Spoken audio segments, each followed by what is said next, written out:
Halo semuanya, halo teman-teman. Assalamualaikum warahmatullahi wabarakatuh. Apakah teman-teman tahu apa itu kasih sayang, kewibawaan, dan tanggung jawab dalam pendidikan? Mari ikuti saya dan saksikan video saya.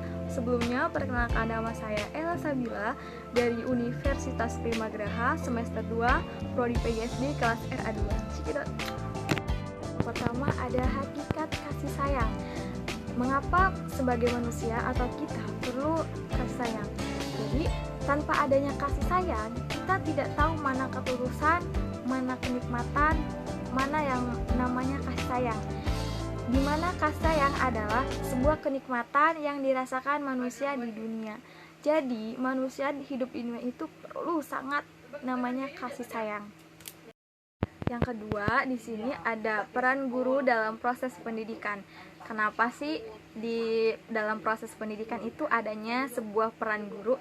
Nih, tanpa adanya peran guru atau proses pendidikan ini tidak akan berjalan lancar atau tidak akan kondusif dalam proses pendidikannya. Makanya, guru itu harus mempunyai perannya masing-masing untuk membimbing peserta didiknya atau anak didiknya di sekolah dasar.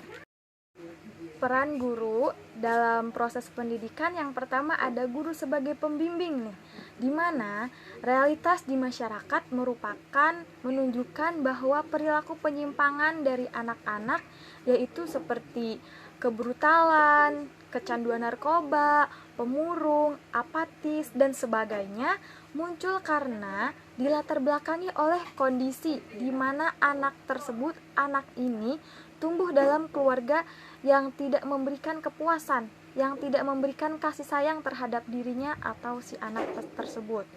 Hal ini karena menjadi tantangan nih bagi pendidikan, manakala kehidupan di kota besar itu dipenuhi oleh kesibukan orang tuanya masing-masing, yang dimana berbagai aktivitas dan pekerjaannya. Dengan kasih sayang yang diberikan oleh guru, anak akan mendapatkan bimbingan untuk menjalani kehidupannya, baik yang sedang dijalani saat ini maupun bekal kehidupan di masa yang akan datang. Guru bagi anak itu sebagai tempat bertanya, mengadu, meminta pendapat, berkeluh kesah, terus curhat, perlindungan, butuh berlindung, dan posisi lainnya dalam seorang anak didik. Yang kedua, guru dalam proses pendidikan, adanya guru pembentuk kepribadian. Pembentukan kepribadian anak di sekolah merupakan hal yang tidak mudah diperoleh gitu. Sulit kiranya dilakukan tanpa disertai dengan kasih sayang seorang guru. Guru di sekolah bertanggung jawab nih membimbing anak didiknya menjadi manusia bermoral, terus berhati nurani, kasih sayang terhadap sesama, terus dan sebagainya ya. Guru harus menunjukkan sosok pribadinya yang utuh terhadap anak didiknya atau anak muridnya. Berpribadi stabil, tidak emosional, penghayatan dan pelaksanaan moral dalam semua aspek kehidupannya, sehingga akan menjadi teladan baik pada anak didiknya sendiri jika seorang guru berhati. Yang ketiga, adanya guru sebagai tempat perlindungan. Di sekolah, anak akan meminta perlindungan kepada gurunya. Gurulah yang menjadi tempat perlindungan anak bagi anak-anak tersebut atau anak-anak peserta didik pada sekolah dasar. Pada kondisi ini, guru semestinya berlaku bijaksana, terus mendengarkan masalah yang dihadapi oleh anak muridnya, memberikan nasihat, dan sebisa mungkin menyadarkan tindakan yang dilakukan anak, atau bahkan berupa permasalahan anak dengan orang tuanya. Guru harus memperlindungi anak peserta didiknya untuk nanti bekal di masa depan. Yang keempat, peran guru dalam proses pendidikan, adanya guru sebagai figur teladan. Kasih sayang harus tergambarkan dalam perilaku ayah ibu dari anak-anak peserta didik ini. Kasih sayang itu harus terlihat dalam pelukan, misalkan senyuman, bahkan dalam nada bicara orang tua mereka.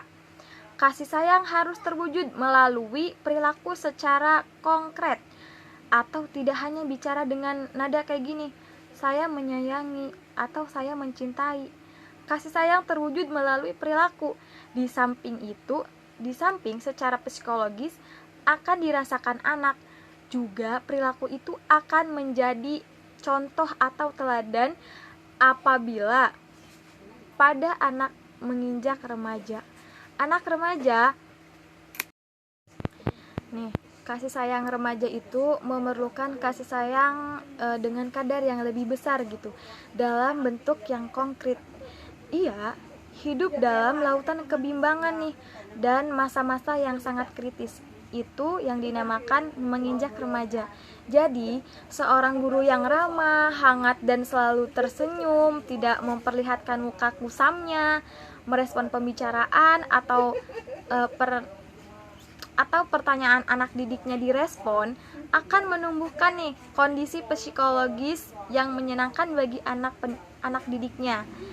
Anak tidak takut bicara, misalkan dapat mencurahkan isi hatinya saat menghadapi masalah, dan anak senang menimbulkan diri dalam kegiatan di sekolahnya.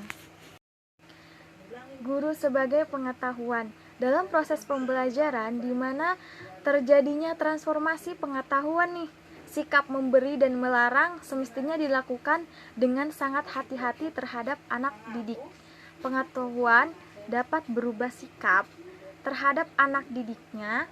Perubahan ini dapat positif apabila pengetahuan yang diterima anak sesuai dengan masanya, dan sebaliknya apabila tidak ada sesuai akan membentuk perilaku anak itu akan menjadi negatif gitu. Misalnya nih, pendidikan seks yang diberikan oleh guru dengan tidak hati-hati akan berdampak pada perilaku anak yang salah tentang kehidupan seks ini. Oleh karena itu, seorang guru dalam menyampaikan pengetahuan harus didasari oleh kasih sayang terhadap anak didiknya. Kasih sayang yang tulus terhadap anak didiknya akan menimbulkan hasil positif bagi anak peserta didiknya. Selanjutnya ada kewibawaan. Apa yang teman-teman tahu mengenai kewibawaan? Nih, kewibawaan merupakan seperangkat hubungan antar personal yang mempertautkan peserta didiknya dengan pendidik dalam situasi pendidikan. Nah, di sini juga ada fungsi. Fungsi kewibawaan itu pendidik berfungsi agar peserta didik memiliki sikap tunduk atau patuh secara sukarela dan ikhlas terhadap segala perintah maupun pendidikan demi tercapainya tujuan pendidikan dan bukan karena pemaksaan apalagi melalui ancaman.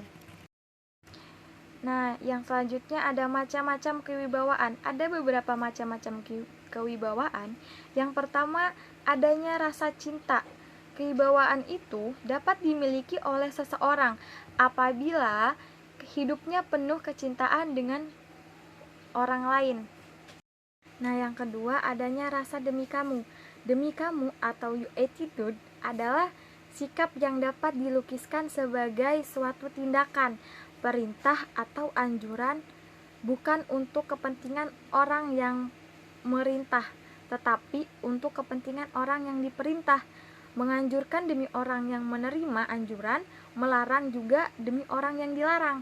Misalnya, seorang guru yang memerintahkan agar anak didiknya belajar keras dalam menghadapi ujian nih, bukan agar dirinya mendapatkan nama terbaik karena anak didiknya banyak yang lulus, melainkan agar anak didiknya ini mendapatkan nilai yang bagus dan mudah untuk meneruskan sekolahnya. Ketiga, adanya kelebihan batin. Adanya guru yang menguasai bidang studi yang menjadi tanggung jawab, bisa berlaku adil dan objektif, bijaksana, merupakan contoh-contoh yang menimbulkan kewibawaan batin. Yang keempat, adanya ketaatan kepada norma.